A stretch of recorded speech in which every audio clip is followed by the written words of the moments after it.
según algunos indicios, quizás esta noche se resuelve esta huelga médica, o quizás no, porque la huelga está prolongadísima, y vamos a preguntarle a Óscar Ugarte justamente, ¿cómo ves esta huelga, Óscar? Yo espero que efectivamente ya esté, digamos, muy próximo, que en las próximas horas, en esta negociación que está instalada en el Ministerio de Salud, se llegue a un acuerdo favorable, ¿no? Ninguna huelga es deseable, menos la huelga en salud de los médicos. Claro. Es cierto que hay una reivindicación muy sentida, en general en la administración pública, ¿no?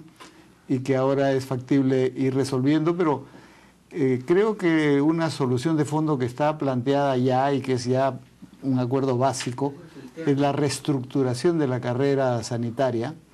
Eso requiere una ley, eso entiendo que ya está en el proyecto de ley del año 2013 y que el próximo año podría estarse aprobando, así como se está aprobando para el caso del magisterio. Pero maestro, ¿que no hay una carrera sanitaria en este momento? No la hay, ¿en el Estado peruano? No la hay, porque estuvo prohibido cualquier tipo de reestructuración de ese tipo desde los años 90, porque eso significa de todas maneras mayores desembolsos, que es inevitable, digamos. Pero ahora tenemos más platita pues que los 90. Exactamente, o sea, es más justificable que ahora se resuelva. Entonces, ya hay un acuerdo para que en la ley del año 2013, la ley de presupuesto, se incorpore esta alternativa, y por lo tanto ese ya no es un punto de discusión. El problema es hasta que eso empiece a operar, que va a ser el próximo año, y que va a generar yo espero efectivamente una reivindicación, no solo para los médicos, sino para todos los profesionales y trabajadores del sector salud, que se hace entre tanto. Entonces lo que está en discusión es en el mecanismo que se ha venido dando en los últimos años, por ejemplo, fueron las AETAs, ¿no? Las asignaciones extraordinarias de trabajo asistencial, que ha sido la forma como se ha cubierto con bonificaciones.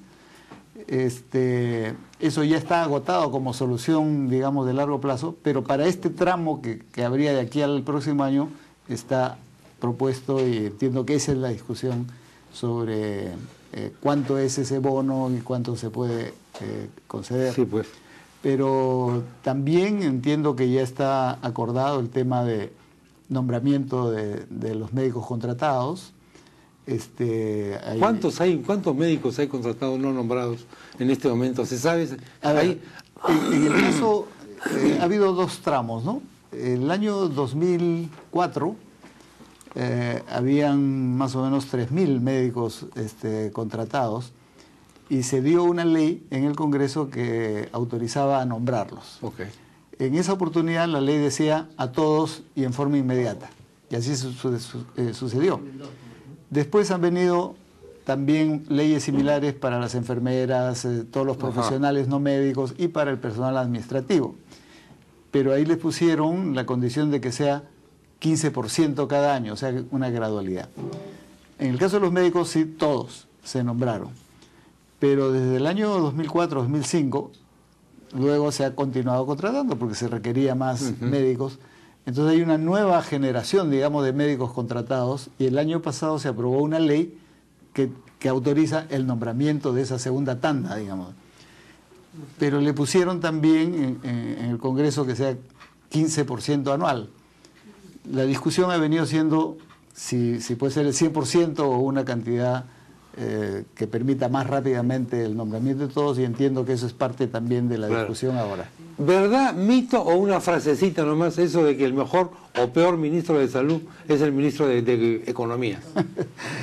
Bueno, sin duda pasa por un acuerdo de financiamiento, no solo en esta huelga, sino en todas las reivindicaciones salariales, pero en general es para las inversiones y para todos los temas. El problema, entiendo yo, es que aún en un país en crecimiento, las demandas crecen también, y por lo tanto, aún teniendo presupuestos que han crecido significativamente, el presupuesto de salud, por ejemplo, creció entre el 2006 y el 2012 en más de 100%. E incluso como porcentaje del presupuesto general de la República, el presupuesto de salud era hace 5 o 6 años el 5% del total del presupuesto y ahora es el 9% del total del presupuesto. O sea, se ha priorizado salud y educación tanto en el periodo anterior como en el actual gobierno, lo cual es cierto.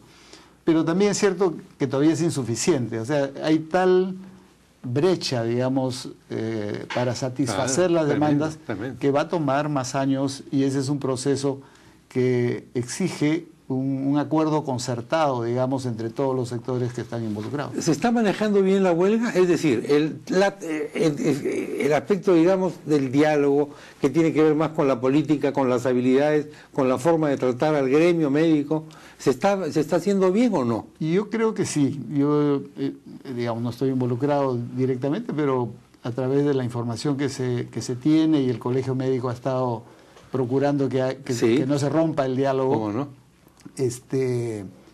Yo creo que la ministra de Salud ha tenido una estrategia que es válida. Primero, con respecto a esta solución más de fondo, que es la reestructuración de la carrera sanitaria.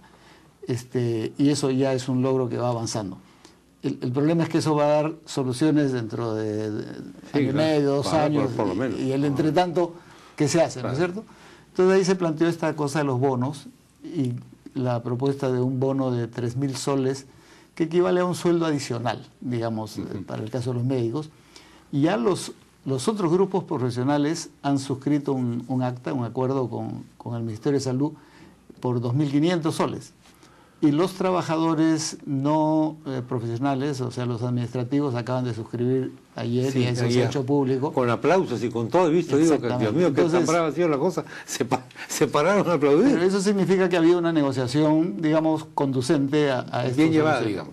En el caso de los médicos, claro, los médicos han planteado, primero no decían el equivalente a un sueldo, sino 4 sueldos. Entonces la distancia entre 3.000 y 12.000, obviamente, es grande. Entiendo que eso ha ido entrando en un punto de mayor acercamiento y razonable, que yo espero también que se pueda llegar en las próximas horas, ojalá, y que esta huelga termine. Entonces creo que en general ha sido adecuadamente manejado, pero obviamente para quienes están liderando, digamos, el movimiento huelguístico, quisieran siempre un poco más, pero eso ya es parte de la negociación. Esa es su función, de alguna manera. Bueno, a lo mejor esta noche hay médicos de guardia, efectivamente, de guardia frente al Ministerio de Salud. Ojalá que esta misma noche lleguemos a una solución. Vamos a cambiar de tema, vamos a pasar a otro tema. Me llegó el otro día el libro del doctor Oscar Ugarte, Formulación y aplicación de la política de anticoncepción oral de emergencia en el Perú, que levanta unas polémicas tremendas, y de vez en cuando noticias como lo que acaba de aprobar el Congreso de Uruguay, que es muy polémico. En Uruguay ha sido muy polémico. La oposición ha dicho que esto lo van a meter en un referéndum, lo van a bloquear, etcétera. Trae nuevamente el tema. ¿Hay una conexión entre lo que se ha votado en Uruguay y entre la anticoncepción oral de emergencia, Óscar, o no? En realidad no. No hay. Porque la anticoncepción oral de emergencia, o sea, el uso de lo que se denomina la pastilla del día siguiente. La pastilla del día siguiente, la píldora del día siguiente. La píldora del día siguiente no tiene nada que ver con aborto. Y por eso son temas separados. Hay quienes argumentan que es abortiva. Que sí sería abortiva. Claro. Pero la Organización Mundial de la Salud y todas las investigaciones más serias que se han hecho en los últimos años demuestran que no. Porque el argumento de que por qué sería abortivo es que los fabricantes, años atrás, ya en los 90, cuando apenas surgió este medicamento, plantearon que podría tener 3 efectos. Sí. Uno, evitar la ovulación y por lo tanto impedir la gestación. 2, retrasar el avance de los espermatozoides para la fecundación. Y 3, decían, podría tener un efecto contra la implantación en el útero. Exactamente. Cuando el óvulo ya está fecundado. Y este es el problema. Ese es el problema. Porque el óvulo ya está fecundado. Así es. Entonces, la discusión al respecto, en realidad, es sobre esas dudas que habían antes. Pero ya ahora hay estudios que han demostrado con biopsias hechas al interior del útero en personas, en mujeres que han tomado el levonorgestrel en la dosis que se recomienda, y muestra que no hay alteraciones de ningún tipo que pudiesen generar ese efecto. Exactamente, y sin embargo esto sigue despertando pasiones. Más allá de las explicaciones científicas, hay otro tipo de valores quizás que están en juego aquí y que tienen que ver no tanto con la ciencia, sino con la creencia, con la fe. Creencia. Vamos a conversar esos aspectos después de esta breve pausa con el doctor Óscar Ugarte.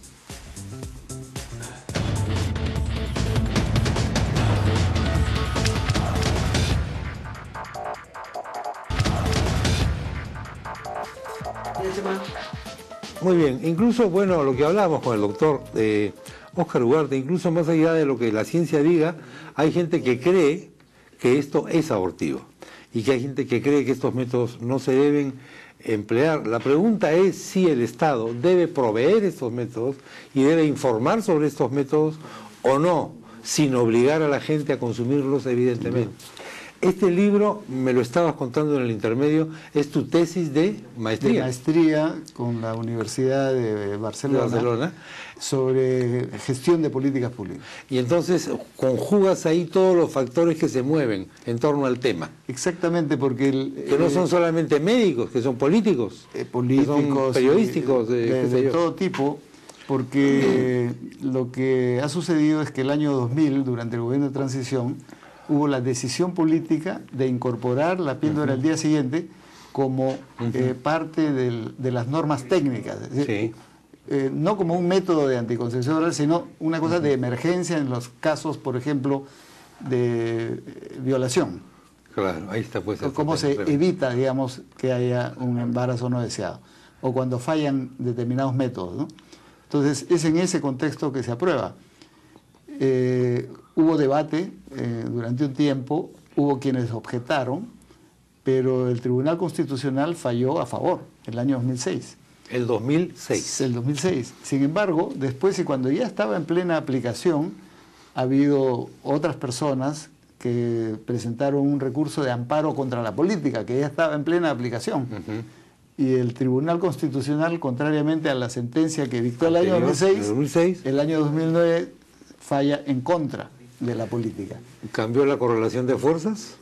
Una de las explicaciones es eso. ¿Políticas? Cambió culturales, la composición de los miembros del Tribunal Constitucional. Y cada uno viene con su casete incorporado. Y claro, todo un tema, y esto es, digamos, es un análisis también sociológico de cómo se formulan las políticas y luego qué factores hay que pueden entorpecer el cumplimiento de las políticas. Claro. Y hay estudios a nivel internacional. ¿No? ¿Hoy día el Estado provee este método o no provee este método? No provee este método, está prohibido. Pero en una farmacia sí. Exactamente, eso es lo contradictorio, porque la sentencia del Tribunal Constitucional no impide que se venda en las farmacias. Lo único que impide es que la política pública, que es administración gratuita, sobre todo a las personas de escasos recursos, etcétera, eso está prohibido. Pero cualquiera que tiene 20 o 22 soles va y compra en la farmacia. ¿Cuánto cuesta esto en una farmacia?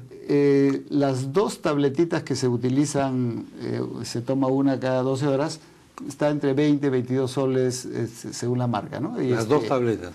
Pero, claro, para sectores medios o sectores de recursos económicos acomodados, no es ningún impedimento, a la farmacia y compra y nadie le impide. Claro. Pero quienes no tienen esos recursos, quienes no disponen, 20 soles.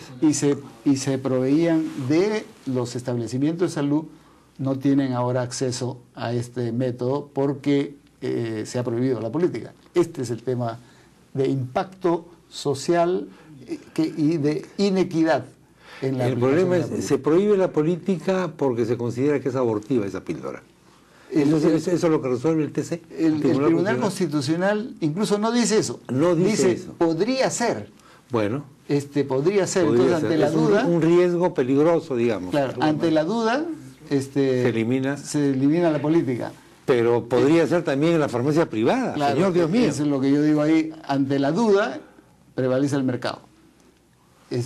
y eso es absolutamente contradictorio en una sentencia de un tribunal que nos lleva a un gran tema que tiene que ver con la salud y el mercado, ¿eh? Es decir, la salud, la salud y la educación, digamos, y la seguridad y todo. Hay un reciente proceso de privatización por fallas del sector estatal, digamos. Esto es un problema no solamente acá, sino en otros países también, pero ¿hasta qué punto todo puede ser regulado por el mercado en materia de salud? Mira lo que está pasando, el debate enorme que hay en Estados Unidos ahora también. Con el Medicare y todo esto. Justamente la Corte Suprema en Estados Unidos le ha dado razón al presidente Obama sobre un tema de política pública que es que en la ley se establece la obligatoriedad de que todos tengan que tener un seguro de salud para estar protegidos. Sí, pues.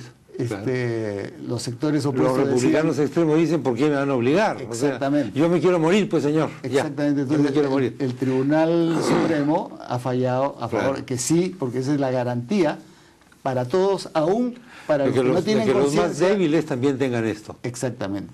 Eso, felizmente, en el caso peruano, la Ley de Aseguramiento Universal lo establece así. Sí, pues. Ese no ha sido. Acá no hemos tenido ese debate, digamos. Acá eso se da por hecho. Pero hay otros temas como y otras políticas que no pueden ser dejados pues al mercado, ¿no? Necesariamente el Estado tiene que regular y tampoco creo que sea cuestión de hacer esta dicotomía entre lo público y lo privado. Seguro. Porque una de las cosas que se está demostrando ahora es que incluso las asociaciones público-privadas, como es el sistema de solidaridad CISOL de la Municipalidad Metropolitana, está contribuyendo a cubrir una demanda en salud de manera muy eficiente. Ese es un tema importantísimo, el de esta cadena de hospitales, bueno, de la solidaridad. Les doy un dato, Chema. Los 20 hospitales de la solidaridad, que en realidad son policlínicos porque no hospitalizan, ¿no? Se atienden atención ambulatoria. Internada, digamos. Produce 12 millones de consultas al año. Es enorme. Es enorme.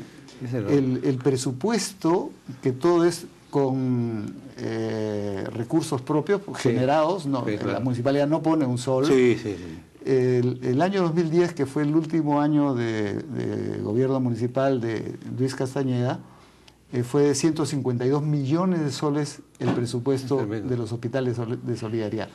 El 2011, que ha sido el primer año de Susana Villarán, ha sido 164. Entonces es una cosa que va creciendo. Este año es 180 millones. Y lo que está previsto para el próximo año son 200 millones. Hay un crecimiento importante. Lamentablemente, ahorita este tema me parece vital. Vamos a conversarlo otro día, Oscar, por favor. Con mucho gusto. Pero ahorita ya tengo que terminar. Porque, bueno, vamos a hacer votos para que las velas que han puesto los médicos frente al Ministerio de Salud rindan su efecto en el mes de los milagros, por lo menos. No debería ser un milagro eso, ¿no? No. Debería ser algo normal. Pero en fin, ojalá se levante la huelga. Y bueno, vamos a regresar nada menos que con 6 Voltios. 6 Voltios es una banda rockera peruana que aparece muchísimo en las redes sociales, en MTV. Ellos nos van a contar cómo es la cosa. Yo no conozco mucho al grupo. Bueno, hay tantas cosas que no conozco en este mundo que no conozco este grupo. No es ninguna novedad. No conozco casi nada de nada. Pero confieso que conozco menos a los señores canadienses que van a venir. Para los que 6 Voltios actuaría como telonero. El grupo canadiense se llama Simple Plan. ¿Son simples o son simplones? De eso hablaremos después de la pausa. Volvemos.